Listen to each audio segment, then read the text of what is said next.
وقت شما بخیر. خیلی ممنون که کانال ما را دنبال می‌کنید و با بقیه به اشتراک می‌گذارید. مواد لازم برای 4 نفر: گوشت گوسفند یا گوساله خورشتی 400 گرم، پیاز متوسط 1 عدد، لپه 1 پیمانه، رب گوجه فرنگی 2 قاشق غذاخوری، زعفران دم کرده 2 قاشق غذاخوری، نمک، فلفل، زردچوبه دارچین به مقدار لازم، روغن به میزان لازم، آب جوش حدود 3 تا 4 لیوان، خلال بادام و پسته برای تزیین، شکر یا سنگک کمی برای شیرینی اختیاری. مراحل پخت: 1. پیاز را ریز خرد کرده و در روغن تفت دهید تا طلایی شود. 2. گوشت را اضافه کنید و همراه زردچوبه تفت دهید تا رنگ آن تغییر کند. 3.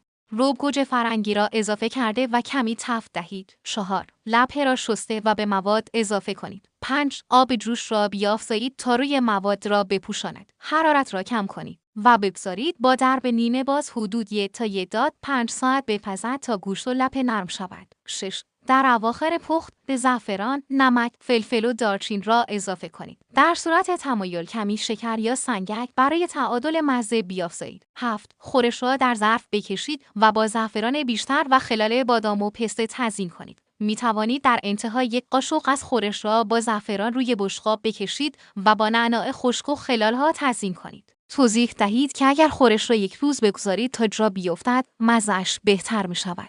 زمان آماده سازی: حدود 2 ساعت با پخت نرم گوشت.